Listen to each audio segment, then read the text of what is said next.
we're going to have sweet corn by the end of April, and that's pretty awesome. But let me tell you about something that's even more awesome than that. What's up, Lazy Dog fam? Hope all y'all are having a fantastic day. It is Friday, March 24th here in South Georgia, and on today's video we're going to check on our sweet corn plot first, see how everything germinated there, see how this double row corn planting experiment is going, and then we're going to use that plot as an example to tell you why this whole system we have working out here with the cover crops and chicken tractor and all of that is such a beautiful and effective system for in-ground gardening. And then later in the video we might get some groceries. So this year we did two things we've never done before with sweet corn. Number one, we planted it way earlier than we've ever planted it before, around the middle of March. It might have been a little bit before the middle of March. The second thing we did was plant corn on double rows, trying to maximize the amount of corn we can get out of one of these 30 by 35 plots. And the last time we took a look at this corn plot, which was about a week ago, things hadn't really germinated yet, it was going kind of slow, it was making me a little bit nervous. These super sweet varieties that we like to grow don't like cold soils. So the sweeter the corn, the warmer the soil it likes to germinate. And sometimes if the soil is too cold and wet, nothing will happen and you'll end up just wasting a bunch of seeds. But our corn did germinate. Germinated pretty well, as I'm going to show you in a minute here. It just took longer than it normally takes. Took about a week and a half.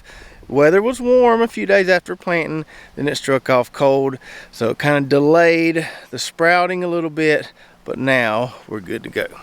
Now I can't remember the last time I planted corn and didn't have any skips to go in there and replant, but I'm not going to have to replant any skips this year. Man, this stuff came up good. We've got some nice full double rows there, and I haven't counted every sprout, but I would say at around, I don't know, 97-98% of the seeds I planted germinated. Now we planted this corn by hand, all 9 double rows of it, and I did that mostly because we still had so much debris in here from that cover crop. I didn't think my walk behind seeder will handle that debris very well. So it took us a lot longer than normal to plant this corn, but the benefit to that is I don't have to do any thinning. Don't really have to do anything. Got perfect spacing out here because I, took a little more time dropping a seed about every 8 inches or so. So for this last little round of cold spells that we had, I wasn't really worried about the plants experiencing any frost. I was more worried about just the plants being able to germinate in some cooler soils and get up and going. You can see this plant right here has some frost damage on it. So they did get burnt a little bit earlier this week, but not going to hurt them at all. They'll push right through that. They'll be just fine. So we took a pretty good chance there planting corn that early. That was pretty risky, but it looks like it's going to pay off. And if my math is right, we're going to have sweet corn by the end of April, and that's pretty awesome. But let me tell you about something that's even more awesome than that. So what's even more awesome than our sweet corn getting up and going like it did is the fact that we haven't cultivated or weeded this plot in at least 3 weeks, and I'd have to look really hard to find a weed out there. If I look real close, I might could find 1 or 2, but almost zero weed pressure, not doing anything for 3 weeks. And that, my friends, is why this whole cover cropping, chicken tractor, tarping plan is such a beautiful and effective system for an in-ground backyard garden. So when we don't let weeds thrive, when we're not using our garden or a particular plot, in this instance, we're not going to get all these weed seeds added to our weed seed bank in the soil. And when we do decide to grow some vegetables here, we're not going to be fighting weeds and having to go out there and weed it every day or even once a week just to keep up with all the weeds that are popping. Now this isn't rocket science, and some of our longtime viewers may understand this whole process pretty well, but you'd be surprised how many people don't. I don't have to go far. I could travel about 5 miles and show you an example of 10 different gardens that are going to be overgrown with weeds in about 2 or 3 months. And that's because they're always letting weed seeds proliferate, go to seed, reproduce in their garden plots. So they're just compounding the problem year over year over year. But if you do that right there, or this right here, nary a weed will thrive. Now let's play devil's advocate here for a minute. Some might say, well, I don't have to do all that. I just cover my garden in wood chips or mulch. I don't have to worry about weeds and don't have to do all this extra work. And yes, mulch will suppress weeds, but it doesn't eliminate weeds. I've got some garlic over there that's mulched nicely with pine straw. We still get weeds popping up in there. The wind is going to blow weed seeds wherever the wind blows. And I would add that cover crops are much more beneficial for your soil than just adding mulch on top of mulch on top of mulch. Now, one of the hang-ups a lot of people have with cover crops is, how do I terminate them without tilling the soil? Well, I think we've shown here that there's lots of different ways to terminate a cover crop without going in there and doing some really intensive cultivation. You can do it with a tarp, you can do it with a chicken tractor, you can do it with a lawnmower. There's lots of good options there. Now, you do whatever you need to do in your backyard garden to be successful. Don't let anybody tell you otherwise. I'm just showing you while we continue to do this system we have here and how it's working so well for us. Yes, it is a little bit more extra work. I have to come out here every day and move this chicken tractor. But when I move that chicken tractor, I also get 4 or 5 eggs, and I haven't spent a whole lot on chicken food to get those eggs. So in my mind, that's just the cost of doing business. And speaking of chickens, our girls have now completed their second lap on this plot where we're going to be putting some peppers soon. So we need to move them to a new plot, and it isn't far, just right around the corner here where I mowed this cover crop yesterday afternoon. Now, I didn't want to mow this as soon as I did, but you got to do what you got to do sometimes. Some of the components of this overwintering mix were starting to go to seed, and we don't want this cover crop reseeding here, so we had to mow it down. It looks completely different than it did just 12 hours ago. It was all green and lush. Now it looks a little rough. It will recover. So what should happen is some of the stuff that's a little more lower to the ground, some of the clover and stuff, should start to thrive now that we've knocked down all that rye and barley. So we should see some succession here, and it'll be back green before you know it. So let's go ahead and move the girls over there, and then I'll tell you how I've changed my mind a little bit about what I'm going to do to get this plot ready for planting peppers.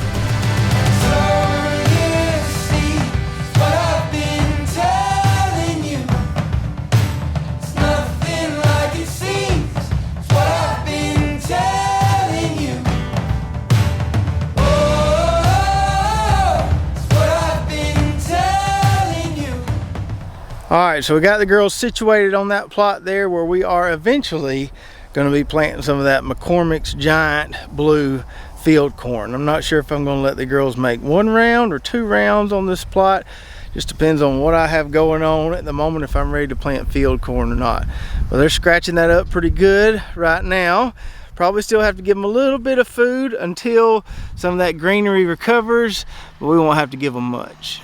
Now over here, where the chickens just left, we're going to be planting mostly peppers. We may have a little row of okra or zucchini on the end there, but it's mostly going to be peppers. Now the initial plan was to just mow this stuff down real close and then wheel hoe it as the chickens work their way through this plot from here to over there. And you can see there that just going through there one time with the wheel hoe pretty much terminated this cover crop. There's a few little green sprigs here and there, but I think one more round with the wheel hoe would have done it for sure. But I've since decided that I want to do something different. Not because I don't want to wheel hoe this entire plot here, but because of the moisture retention properties in the top layer of this no-till plot. So we have this layer of gin trash on top of this no-till plot here. If we dig down in there, we can find some moisture where it feels kind of damp, but the top part of this stuff stays pretty dry. Even when we get a hard rain, it just kind of runs through there. So our moisture reservoir is kind of deep down in there. Now, in a year where we're having a bunch of rain, this right here make you look like a hero. But in a dry year, it's tough to get transplants going in this stuff right here. It takes a little while for them to get their roots down there where that moisture reservoir is.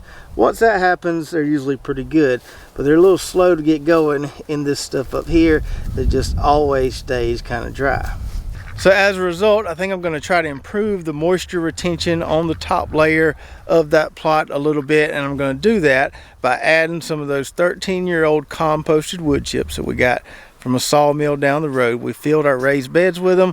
We also put a little layer on this corn plot here before we tarped it.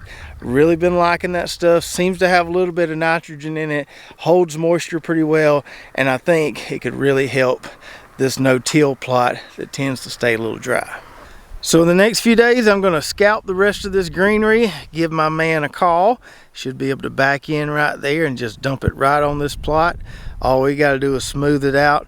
Probably get enough to put it about, I don't know, 2 to 3 inches deep there. And that should be enough to smother out everything and keep this stuff from coming back. And now it's time to get some groceries. Fortunately for us, our raised bed garden is in a wonderful phase right now where we have so many options of things we could grab to eat out there. So it's not a matter of if there's any groceries in the backyard grocery store. It's a matter of what do you want to eat tonight? Now first on the list is going to be some celery. I'm good in mind to make me a big batch of chicken salad this weekend so I can eat it for lunch over the next week. And nothing is better in chicken salad than some homegrown celery. Now you can't really tell it now because the plants I have left are so big and bushy, but I was having a lot of issues on the edge of this bed with my celery plants dying. And I was blaming it on the cats. I thought the cats were peeing on my celery. In actuality, I think it was just staying a little more dry on the edge of the bed there, and they weren't getting enough water, because these plants here are doing really, really well, as you can see. So this year I've learned a few things about celery that I didn't quite grasp when we grew it for the first time last year. Celery is a lot like onions as far as its needs go. Now celery has a completely different growth cycle than onions, obviously, but celery is very, very thirsty, and you about can't give it too much nitrogen. The celery struggled for a while until I realized I just need to start laying the water to it and give it a couple good side dressings of Nature Safe 1300. Now we've got some beautiful, beautiful celery plants. That's as big as store-bought celery there, a lot bigger than what we grew last year. Now we've already been eating some of this. I'll just come out here and pluck me off a stalk at the time when we need a little bit of celery for soups or a snack or whatever. What I think, I'm going to go ahead and get me a whole stalk today, because this stuff is just so pretty and dark green. It's rooted down in there good. There we go. Look at that. Now I'm pretty proud of that right there. That's the biggest head of celery I've ever grown, although I haven't been growing celery for that long. Man, I wish y'all could smell that. It smells so, so good. Now last year we did a little experiment in our in-ground garden, blanching celery versus not blanching it. And to me, the celery that wasn't blanched, the celery that was left to stay nice and dark green like this one, had a lot more flavor than the celery we blanched. So I'm not a big blancher when it comes to celery. Now the second thing on my backyard grocery store list today was going to be some of these collards, and I think this would be about the 6th time we've harvested these collards. I went to the grocery store earlier today, got me a little pack of smoked ham hocks, and everybody knows if Trav's buying smoked ham hocks, that can only mean one thing. That means some collards are going to get cooked tonight. So I'm going to get me a couple handfuls of these here. I don't know that I'll make a monstrous pot of collards tonight, but I'm going to make me a good sized pot because I got plenty of big leaves here that I can harvest. So I hope you enjoyed the video today. Don't forget to check out our affiliate links in the description below, and go check out our website, lazydogfarm.com, and let me know in the comments below what your backyard grocery store is producing right now. And if you want to know more about our whole plan and process here as far as the cover crops and how we got to that nice almost weed-free corn plot there, be sure to check out this video right here, one we did several weeks ago when we pulled back the tarp on that plot, showing how it had terminated the cover crop and just left some beautiful, beautiful soil. So check that out, and we'll see you next time right here at Lazy Dog Farm.